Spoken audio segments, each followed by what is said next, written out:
Hello students, welcome to easy math for NDA. I am Ujjwal Kaushik, your friend. जो भी students NDA की preparation कर रहे हैं उनके लिए हमारा चैनल बहुत यूजफुल है, क्योंकि हम क्वेश्चन और कॉन्सेप्ट साथ में समझते हैं।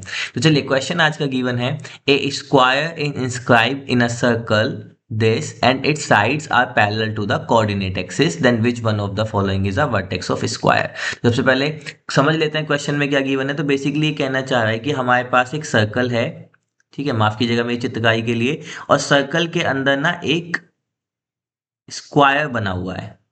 ठीक है, तो ये कुछ इस तरह से सर्कल के अंदर स्क्वायर बना हुआ है। तो हमें बताना है कि one of the possible vertex of square, कि इनमें से कौन सी उस स्क्वायर की एक वर्टेक्स हो सकती है। तो चलिए सबसे पहले अपने सर्कल की इक्वेशन पे काम कर लेते हैं।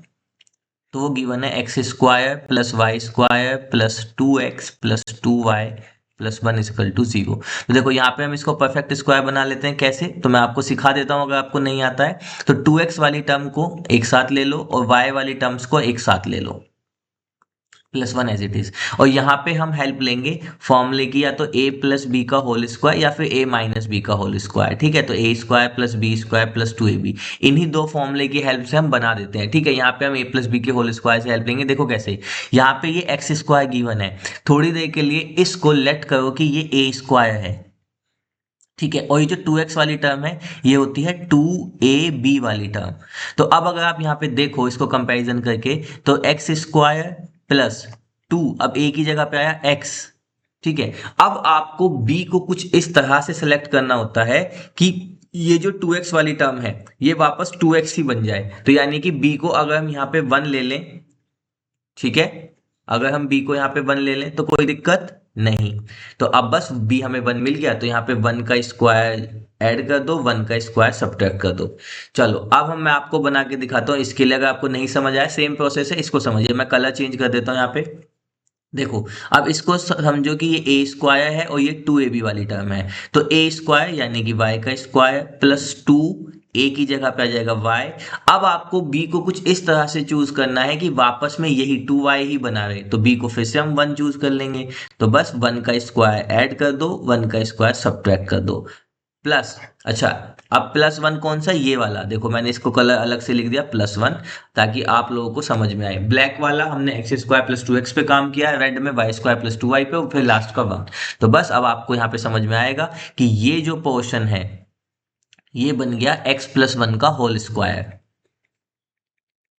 माइनस का 1 ऐसे ही। फिर आप ध्यान दीजिए, ये वाला जो पोर्शन है ये पोर्शन बन गया y प्लस 1 का होल स्क्वायर, साथ में -1 ऐसे ही, और फिर एक ये वाला +1, और दिस इज इक्वल टू 0। तो इससे तो ये कैंसिल हो गया, 0 हो गया। तो हमारे पास इक्वेशन क्या आ गई, इक्वेशन आ गई x प्लस 1 का whole square plus y plus 1 का होल स्क्वायर, और दिस इज इक्वल टू 1। कौन से वाला 1, ये वाला 1। देखो यहाँ पे एक -1 बचा था ना, इसको राइट हैंड साइड लेके प्लस का 1 हो गया। अब हम जानते हैं सर्कल की इक्वेशन क्या होती है। तो सर्कल की इक्वेशन होती है x माइनस एच का square whole square plus y minus k का whole square, this is equal to r square. जहाँ पे सर्कल के सेंटर क्या होते हैं, सेंटर होते हैं h कोमा के, और r क्या होती है, रेडियस होती है। तो बस इसी से इसको कंपैरिजन कर लेंगे। तो कंपैरिजन करने पे हमें सर्कल के क्या मिल जाएंगे, सेंटर और रेडियस मिल जाएगी। तो हमारे यहाँ से सर्कल के सेंटर क्या आ गए, सर्कल के सेंटर आ गए -1 और -1, क्योंकि आप कंपैरिजन करो एच ओ के की वैल्यू आपको -1 मिलेगी, और रेडियस कितनी आ गई, 1। ठीक है, तो ये एक सेंटर सर्कल है जिसका सेंटर -1 है और रेडियस 1 है। तो चलिए इसको थोड़ा सा चित्र बना के मैं आपको समझाने की कोशिश करता हूँ, ताकि आपको एक बेहतरीन विजुअलिटी मिले। तो यहाँ पे हमारा, इसको हटा देते हैं। हाँ, ये चाहिए हमें। अभी तो हाँ हो गया। तो सबसे पहले हमने यहाँ पे ये एक्स वाई प्लेन ले लिया है अपना। ठीक है, ये हमारे पास एक्स वाई प्लेन है। अब हम यहाँ पे एक सर्कल बनाते हैं। तो ये जो सर्कल होगा ये कुछ इस तरीके का बनेगा। थोड़ा बड़ा बना लेता हूँ ताकि आपको बेहतर समझ आए। ये देखिए,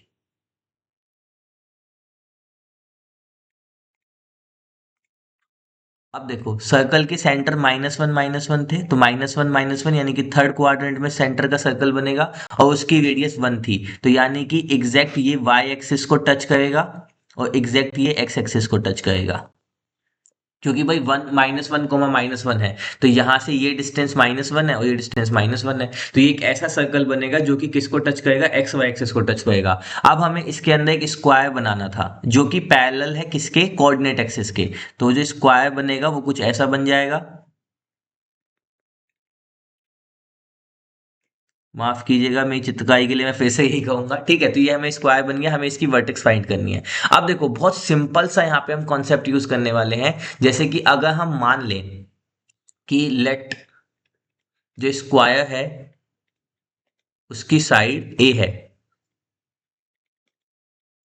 कि जो स्क्वायर है इसकी साइड ए है, तो यहां से यहां तक की डिस्टेंस कितनी है, ए है। अब देखो आप यहाँ पे ध्यान दो, अगर मैं इस वर्टेक्स से इस वर्टेक्स को मिलाऊं, यानी कि ये तो मेरा सेंटर है, तो सेंटर से ये जो डिस्टेंस है रेडियस होगा, और ये वाला डिस्टेंस भी रेडियस ही होगा। तो ये जो पूरा डिस्टेंस, अगर मैं इसको नाम दूं ए बी सी डी, तो देखो जो, और सेंटर को नाम देते हैं ओ, तो जो ओ ए डिस्टेंस है वो भी रेडियस है, ओ सी डिस्टेंस भी रेडियस है। इसी तरह से अगर मैं ओ डी मिलाना चाहूँ वो भी रेडियस होगा, ओ बी मिलाना चाहूँ वो भी किसके इक्वल होगा, रेडियस के इक्वल होगा। तो यहाँ से आपको समझ में आ रहा होगा कि जो ए सी और बी डी क्या है, ए सी और बी डी क्या है, डायगोनल है। तो यहां से मैं कह सकता हूं कि अब स्क्वायर का डायगोनल का फॉर्मूला क्या होता है, तो हम जानते हैं if square has a side a तो it has a diagonal is equal to √2a, है ना। अब हमारे हिसाब से जो डायगोनल है वो क्या है, nothing but the diameter of circle. आप देखो ओ ए से ओ सी की डिस्टेंस क्या, डायमीटर है। अब इसकी सर्कल की रेडियस 1 थी, तो डायमीटर कितना हो जाएगा, 2 हो जाएगा, तो डायगोनल की वैल्यू 2 हो जाएगी और ये √2a हो जाएगा। तो यहाँ से a की वैल्यू कितनी आ जाएगी, √2 आ जाएगी, तो हमें a मिल गया। अगर ये आपको नहीं समझ में आया है तो मैं एक बार फिर से समझा देता हूँ। देखो सबसे पहले हमने यहाँ पे जो कॉन्सेप्ट यूज किया है वो कॉन्सेप्ट यूज किया है कि अगर सर्कल की हमारे पास एक स्क्वायर है, अगर स्क्वायर की साइड ए हो, मैं यहाँ पे फिर से लिख देता हूँ कि अगर स्क्वायर की साइड ए होती है तो उसके डायगोनल का फॉर्मूला होता है कि उसका डायगोनल फिर √2 टाइम्स ए होता है। ठीक है, ये हमने यहाँ पे फॉर्मूला यूज किया है। अब डायगोनल हमें कैसे पता लगा, अब आप देखो ओ सेंटर है, ओ से सी को मिलाओ रेडियस होगा, ओ से ए को मिलाओ रेडियस होगा। तो सेंटर से पास करने वाली सबसे बड़ी कोड क्या होती है, नथिंग बट डायमीटर होती है। तो अगर इसकी रेडियस 1 थी तो डायमीटर 2 हो जाएगा, मतलब बेसिकली ओ से सी तक का डिस्टेंस 1 है और ओ से ए तक का डिस्टेंस 1 है, रेडियस है। तो ए सी तक का डिस्टेंस क्या हो जाएगा, नथिंग बट 2, क्योंकि ए सी है क्या, A C is nothing but A O plus O C. अब ए ओ रेडियस है 1, ओ सी भी रेडियस है 1, तो ए सी की वैल्यू यानी कि डायगोनल की वैल्यू आ गई 2। तो बस डायगोनल की जगह पे हमने 2 रख दिया, इज इक्वल टू √2a। तो a इज इक्वल टू कितना आ गया, 2/√2। अब 2 को क्या लिखते हैं, √2 इंटू √2, तो एक √2 कट जाएगा, तो a की वैल्यू आ गई √2। तो यहां से हमें अपना स्क्वायर मिल गया कि जो हमारा स्क्वायर है उसकी साइड है √2। ठीक है, अब देखो यहाँ पे हम एक और प्रॉपर्टी जानते हैं कि भाई अगर हम सेंटर से परपेंडिकुलर ड्रॉ करें कोड पे तो वो उसको बाइसेक्ट करता है। तो बेसिकली इसको बाइसेक्ट करता है, या फिर अगर हम दूसरी प्रॉपर्टी भी यूज कर ले कि सेंटर से अगर हम पॉइंट ऑफ टेंजेंसी को मिलाते हैं तो वो क्या होता है, परपेंडिकुलर होता है। तो बस ये यहाँ पे भी परपेंडिकुलर होगा पॉइंट ऑफ टेंजेंसी पे। तो अगर ये परपेंडिकुलर होगा तो ये इसको बाइसेक्ट करेगा।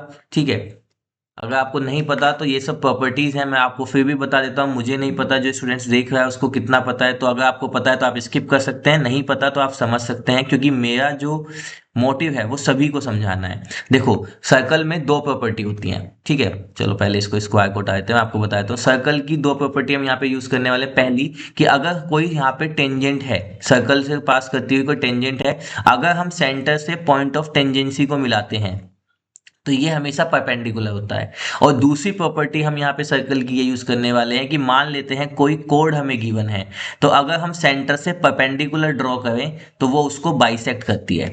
अब इन्हीं दोनों को हमने कंबाइनली यूज किया यहाँ पे। तो देखो ये जो पॉइंट ऑफ टेंजेंसी था, पॉइंट ऑफ टेंजेंसी को अगर हम नाम दे देते हैं कुछ ई, तो देखो हमने सेंटर से ई को मिलाया तो पॉइंट ऑफ टेंजेंसी को मिलाया तो परपेंडिकुलर होगा। तो जो ये हमारा ओ ई है ये परपेंडिकुलर होगा डीसी के भी। अब हमें पता है सेंटर से अगर हम कोड पे, डीसी क्या है, कोड है, अगर हम डीसी पे परपेंडिकुलर ड्रॉ करेंगे तो इक्वल पार्ट में बाइसेक्ट करेगी। तो बस यहाँ पे ये पार्ट कितना हो जाएगा, a/2, a/2। तो यानी कि अगर इस यहाँ इस वाले पॉइंट को अगर मैं f मान लेता हूँ तो यहाँ से df is equal to f c is equal to a/2 हो जाएगा। तो df की value is equal to f c, इसकी वैल्यू, अब a की वैल्यू आई थी √2/2, तो ये कितना हो जाएगा, √2/2 को फिर से वही लिख लो, √2 इंटू √2, तो इसकी वैल्यू आ जाएगी 1/√2।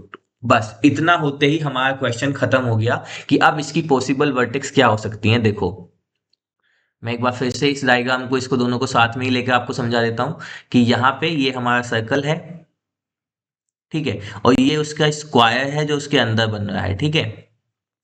तो अब हमें पता लगा कि यहाँ से यहाँ तक की डिस्टेंस 1/√2 है, और यहाँ से यहाँ तक की डिस्टेंस भी 1/√2 है, और ये जो पॉइंट है ये पूरा कौन सा पॉइंट है, x=1 की लाइन है ना, ये पूरी लाइन किसकी, x=1 की। तो इसी में सेंटर में अगर हम ±1/√2 कर देंगे तो हमें क्या मिल जाएगी, इसकी चारों वर्टिसेस मिल जाएंगी। क्यों मिल जाएंगी इसको भी मैं आपको फिर से समझा देता हूँ। देखो बहुत समझने वाला क्वेश्चन है, इसलिए थोड़ा टाइम लग सकता है, वीडियो थोड़ी लंबी हो सकती है। अब अगर आपको शॉर्ट ट्रिक या ऐसा कुछ चाहिए तो हर क्वेश्चन में शॉर्ट ट्रिक नहीं लगती है, कहीं हमें कॉन्सेप्ट को समझना पड़ता ही है। तो लेकिन आप समझ लेंगे तो आपको कॉन्सेप्ट बहुत अच्छे से क्लियर हो जाएगा।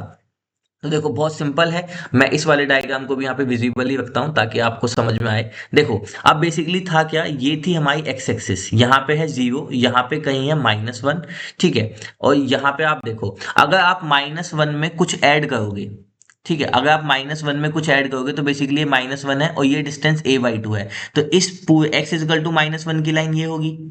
तो अगर इसमें मैं a/2 डिस्टेंस ऐड कर देता हूं तो ये डिस्टेंस इधर आ जाएगी, है ना।